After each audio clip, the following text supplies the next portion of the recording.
Assalamualaikum warahmatullahi wabarakatuh. Pembahasan kali ini adalah konsep fungsi logaritma. Definisi logaritma. Logaritma merupakan inverse dari eksponen. Nah, inverse di sini bisa kita artikan kebalikan. Jadi, logaritma tersebut merupakan kebalikan dari eksponen. Jadi kalau kita paham eksponen, mudah juga bagi kita untuk memahami logaritma. Nah, jika ada bentuk A pangkat B sama dengan C. Nah, bentuk ini bentuk eksponen ya, bisa kita ubah menjadi bentuk logaritma, menjadi A log C sama dengan B. Oke, perhatikan cara mengubahnya. Kiri pangkat tengah sama dengan kanan. Maka bisa kita ubah menjadi kiri log kanan sama dengan tengah. Bisa ya mengubahnya. Nah, penulisan logaritma tidak hanya seperti ini, tetapi bisa juga begini. Nah, jadi angka A ini angka kecil pangkat logaritma yang ada di sebelah kiri, kecil ya. Itu posisinya bisa juga ditulis di sebelah sini. Jadi di sebelah kanan bawah logaritmanya. Yang ini di sebelah kiri atas logaritma. Nah, atau di sebelah kanan bawah logaritma. Oke, bentuk yang biasa kita jumpai adalah bentuk yang di atas yang sering kita jumpai. Namun, tidak menutup kemungkinan pada buku-buku tertentu atau pada sumber lain kita akan menjumpai bentuk seperti ini. Tidak masalah ya, ini benar, ini juga bentuk lain dari penulisan logaritma. Jadi penulisannya tidak hanya seperti ini, tetapi bisa juga angka yang ini pindahnya ke bawah sini, ke bawah, ke kanan bawah ini ya. Yang ini tetap, hanya saja yang ini saja yang pindah. Nah, adapun keterangan dari huruf-huruf ini adalah yang pertama, A merupakan bilangan pokok atau biasa disebut juga dengan basis. Nah, syarat dari basis adalah dia harus lebih dari 0. Artinya basisnya harus positif. Oke, berarti angka di sini harus positif, tidak boleh negatif. Nah, dan A tidak sama dengan 1. Nah, artinya di sini tidak boleh angka 1 yang ada di sini. Boleh angka lain, yang penting dia tidak boleh 1 angkanya di sini. Dan dia juga tidak boleh negatif. Oke, paham ya untuk basis? Selanjutnya untuk yang C di sini merupakan bilangan yang dicari logaritmanya, biasa dikenal dengan sebutan numerus. Nah, jadi di sini akan kita cari nilainya, bilangannya kita cari, log C. Nah, log yang akan kita cari, logaritmanya itu berapa hasilnya di sini. Nah, syarat dari numerus, dia harus lebih dari 0, artinya positif. Nah, apakah numerus boleh 1 angkanya di sini? Oke. Karena di sini tidak ada syarat bahwa dia tidak boleh sama dengan 1, artinya boleh numerusnya 1 angkanya di sini. Dia hanya tidak boleh negatif, dia harus positif.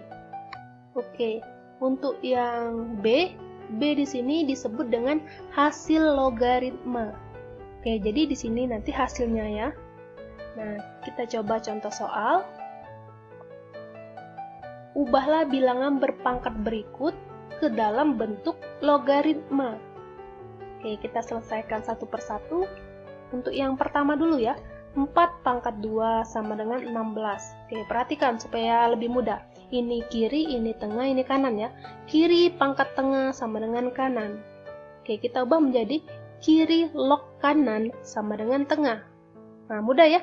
Kiri log kanan sama dengan tengah. Jadi 4 log 16 sama dengan 2. Oke. Ini kiri log kanan sama dengan tengah, berarti 6 log 1 sama dengan 0. Kiri log kanan sama dengan tengah, 5 log 1 per 125 sama dengan negatif 3. Kiri log kanan sama dengan tengah, 3 log akar 3 sama dengan 1 per 2. Yang ini kiri log kanan sama dengan tengah, A log 6 sama dengan 3 per 4. Yang terakhir, kiri log kanan sama dengan 2. 2 log 32 sama dengan N. Mudah ya mengubah bentuknya. Kita coba contoh soal yang kedua. Untuk yang kedua, Oke, nyatakan logaritma berikut dalam bentuk pangkat. Nah, kebalikan, kalau tadi bentuk pangkat mau diubah dalam logaritma, sekarang bentuk logaritma ingin diubah ke dalam bentuk pangkat. Kita coba yang pertama dulu. 3 log 9 sama dengan 2. Ini kiri, tengah, kanan. Oke, kiri, tengah, kanan. Hasilnya adalah kiri pangkat kanan sama dengan tengah. Jadi ini kiri pangkat kanan sama dengan tengah, jadi 3 pangkat 2 sama dengan 9. Oke, ini kiri pangkat kanan sama dengan tengah, 8 pangkat 0 sama dengan 1. Kiri pangkat kanan sama dengan tengah, 2 pangkat negatif 4 sama dengan 1/16. Kiri pangkat kanan sama dengan tengah, 5 pangkat setengah sama dengan akar 5. Kiri pangkat kanan sama dengan tengah, A pangkat 5/6 sama dengan 8.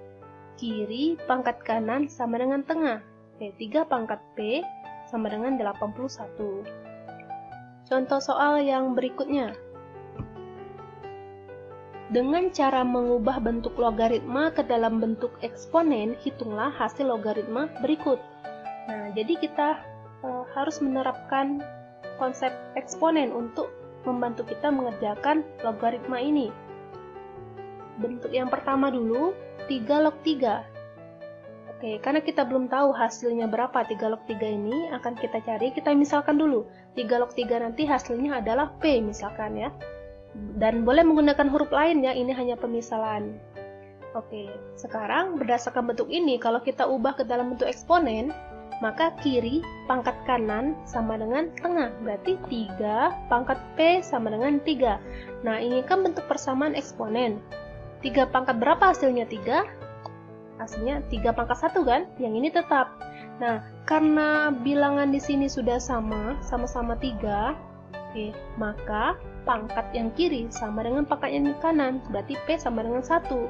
Oke, karena P-nya sama dengan 1, sudah kita peroleh, artinya hasilnya sudah kita dapat ya. Jadi 3 log 3 hasilnya adalah 1. Nah, kita lanjutkan ke soal yang berikutnya, 8 log 1. Sama, kita misalkan dulu 8 log 1 ini sama dengan P.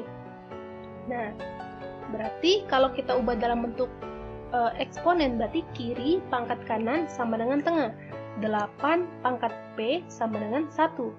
Nah, sekarang kita mulai berpikir, di sini kalau di sini 8, di sini juga harus 8. Oke, mari kita ubah. 8 pangkat berapakah hasilnya 1? Mudah ya, di eksponen sudah kita pelajari bahwa bilangan kalau dipangkatkan 0 hasilnya 1, berarti 8 pangkat 0. Karena ini sudah sama-sama 8, artinya tinggal pangkat yang kiri sama dengan pangkat yang kanan, jadi P sama dengan 0. Oke, jadi 8 log 1 sama dengan 0 hasilnya. Soal berikutnya, 3 log 1/9. Sama, kita misalkan dulu 3 log 1/9 sama dengan P. Oke, mari kita ubah. Kiri pangkat kanan sama dengan tengah, berarti 3 pangkat P sama dengan 1/9. Nah, 1/9 ini kalau masih sulit, ingin mengubah menjadi 3, ubah dulu yang di bawahnya. 9 ini sama dengan 3 pangkat 2. Benar ya? 3 pangkat 2 sama dengan 9 kan? Nah, dalam sifat eksponen, kalau ada bentuk 1/A pangkat N, maka bentuk ini berubah jadi A pangkat min N. Jadi, 1/nya hilangkan saja. Oke, tinggal 3 pangkat 2-nya pindah jadi negatif kalau naik ke atas. Nah, karena di sini sudah sama-sama 3, jadi pangkat sama dengan pangkat, berarti P sama dengan negatif 2. Jadi, 3 log 1/9 hasilnya adalah negatif 2. Soal berikutnya, 6 log akar 6. Misalkan dulu, 6 log akar 6 ini hasilnya sama dengan P. Oke, mari kita ubah. Kiri pangkat kanan sama dengan tengah. Jadi 6 pangkat P sama dengan akar 6. Nah, akar 6 kalau diubah dalam bentuk pangkat, sama saja dengan 6 pangkat 1/2. Oke, akar kalau berubah dalam bentuk pangkat, hasilnya 1/2. Akar saja ya, tanpa angka di sini. Nah, karena ini sudah sama-sama 6, berarti pangkat sama dengan pangkat, berarti P sama dengan 1/2. Jadi, 6 log akar 6 hasilnya 1/2. Soal terakhir, 10 log 1000. Oke, misal dulu, 10 log 1000 ini hasilnya sama dengan P. Kiri pangkat kanan sama dengan tengah, berarti 10 pangkat P sama dengan 1000. Nah, 10 pangkat berapakah hasilnya 1000? Oke, karena nolnya ada 3, artinya 10 pangkat 3. Nah, karena di sini sudah sama-sama 10, berarti pangkat sama dengan pangkat, berarti P sama dengan 3. Jadi, 10 log 1000 hasilnya adalah 3. Demikian penjelasan materi kali ini. Mohon maaf apabila ada kesalahan. Wassalamualaikum warahmatullahi wabarakatuh.